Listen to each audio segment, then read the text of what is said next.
The first sound is not music. It is silence, the heavy, aching silence of a place where people pass each other without ever truly seeing one another. A silence filled with footsteps, hurried breaths, and the distant rumble of trains that arrive and leave without waiting for anyone. Then, softly, almost apologetically, a single guitar string trembles. One note. Then another. And suddenly, a voice rises, older, worn, but trembling with a truth so raw it feels like it could break the air itself. Eli stands near the tiled wall of the underground station, shoulders slightly hunched, as if he has learned over time how to make himself smaller. His jacket is thin, the zipper broken. His shoes have been repaired more times than he can remember.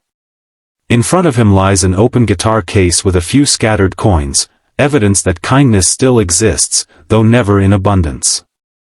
His cardboard sign is smudged from rain and time. The words are simple, written in careful, uneven letters. Music once paid my rent. Now it buys my bread. Most people don't stop. They rarely do. Their eyes glide past him like he is part of the wall, like he has always been there and always will be.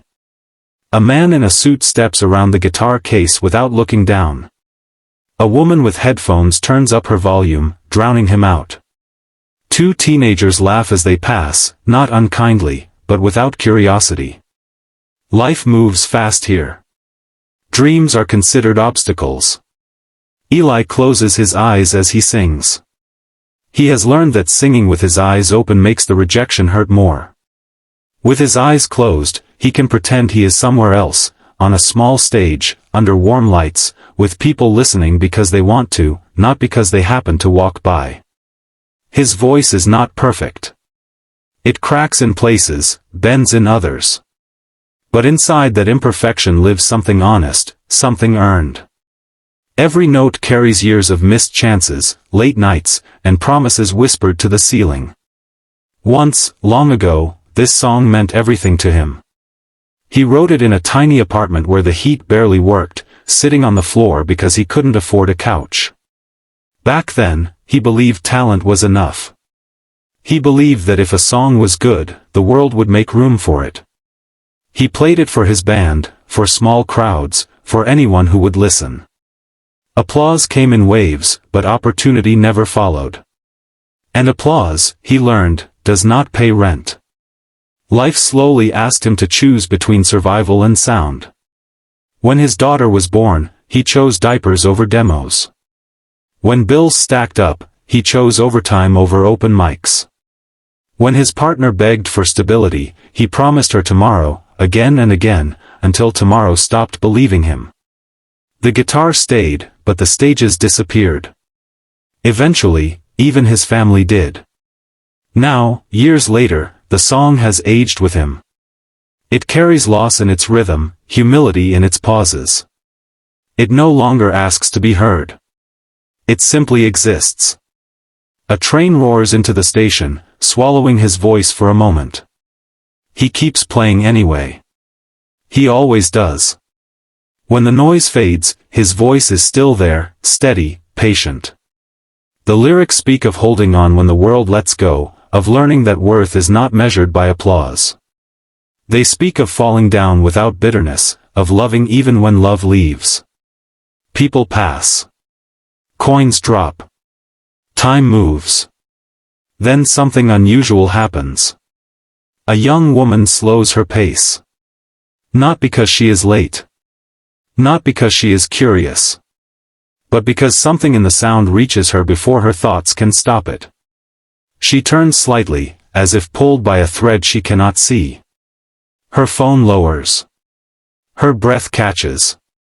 Eli doesn't notice her at first. He is lost in the final verse, the one he almost never sings all the way through because it still hurts. But today, for reasons he doesn't understand, he sings it anyway. His voice softens, not weaker, just gentler. Like someone telling a truth without asking to be forgiven for it. The woman stands still now. Completely still. The people around her blur as she listens. She has heard thousands of songs, polished and produced, perfect in all the ways this one is not. But none of them feel like this. None of them feel like someone reaching out and saying, I survived, and you can too. Quietly, almost respectfully, she raises her phone and begins recording. No dramatic angles. No commentary. Just the man, the guitar, and the sound of a life distilled into melody. When the song ends, Eli opens his eyes. The station responds the way it always does, with movement, with indifference. But the woman is still there. She meets his gaze and smiles, the kind of smile that says thank you without words. She drops a folded bill into his case, more than most people ever do. Then she speaks, softly, like she's afraid to break something. That was beautiful, she says. Eli nods, unsure how to respond. Compliments still make him uncomfortable. They remind him of things he once hoped for. She hesitates, then turns and walks away, disappearing into the crowd as quickly as she appeared. Eli exhales and begins packing up. His fingers ache. His stomach growls. He wonders if today's coins will be enough for dinner. He doesn't know that the video is already being uploaded. He doesn't know that the caption being typed reads, sometimes broken voices sing the loudest truths. He doesn't know that thousands of people, then millions, are about to stop scrolling because a song from a forgotten corner of the world refuses to be ignored.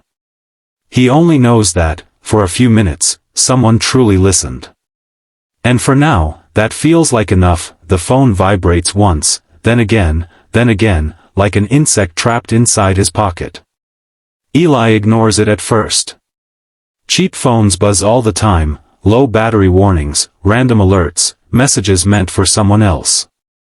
He finishes packing his guitar, folds the cardboard sign carefully, and slips it under his arm as he heads up the stairs toward daylight. The city greets him with noise and motion, the same way it always has, indifferent and impatient. The phone vibrates again. Longer this time. Eli stops walking. He pulls it out and squints at the cracked screen. A missed call from an unknown number. 3 text notifications. Then 5 more appear before his eyes can even finish reading the first one. His heart tightens, not with excitement, but with fear. People like him don't get sudden attention. Attention usually means trouble. He opens one message. Is this really you? That song destroyed me. Another pops up.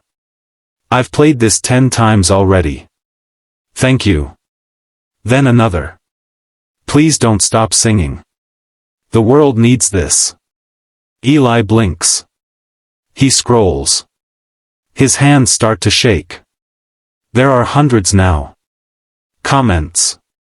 Messages. Missed calls.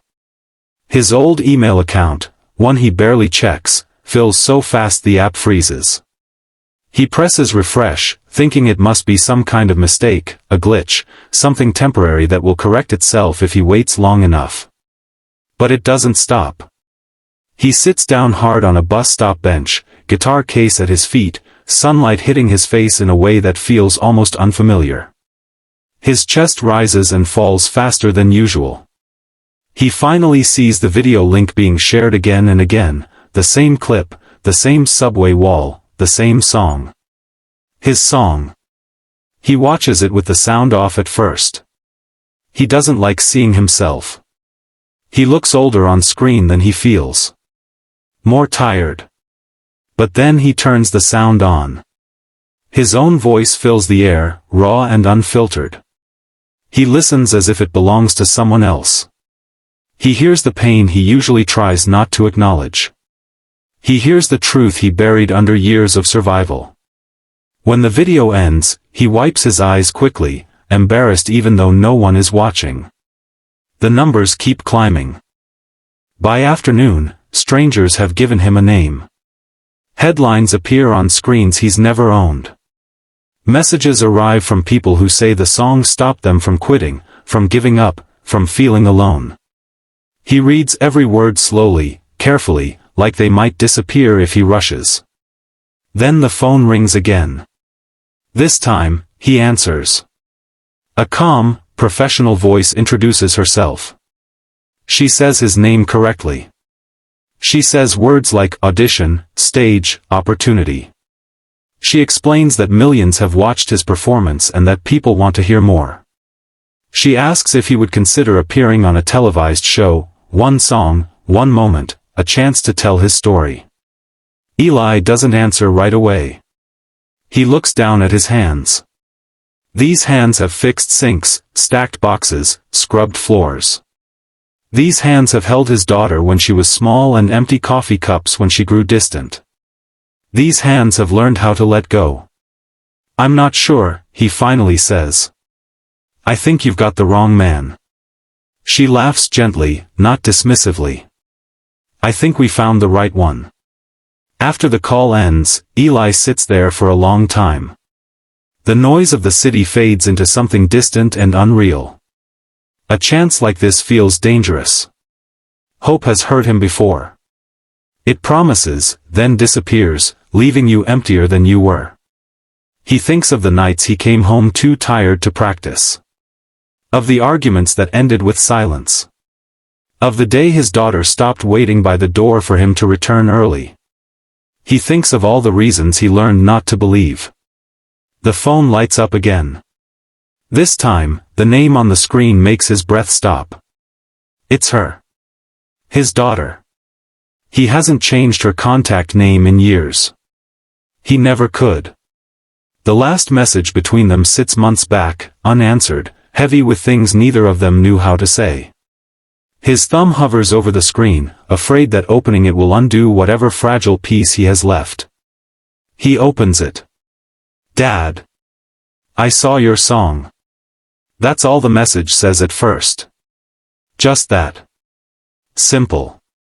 Honest. Another message follows. I didn't know you still sounded like that. Then another. I didn't know you still believed. Eli's vision blurs. He presses the phone to his chest, breathing through the tightness in his throat. He wants to respond immediately, but words fail him. Everything he ever wanted to say feels too big for a text box. The phone vibrates again. I used to be angry, she writes. I thought you chose music over us. But hearing that song, I finally understand. You weren't running away. You were holding on to something you didn't want the world to take from you. Tears slip down his face, unguarded, unashamed. People pass by, but he doesn't care.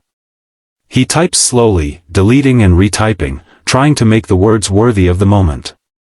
I never stopped choosing you, he finally sends.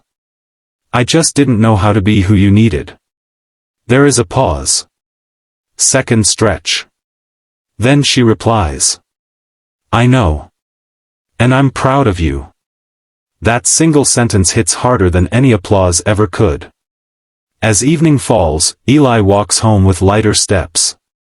The same streets look different now, not kinder, not easier, just possible. His phone keeps buzzing, but he silences it. Tonight isn't about numbers or offers. Tonight is about something he thought he'd lost forever. He takes out his guitar in his small, quiet room and plays the song again. This time, it sounds different. Not hopeful. Not sad. Just honest. For the first time in years, Eli doesn't play to survive. He plays because tomorrow, somehow, feels real again.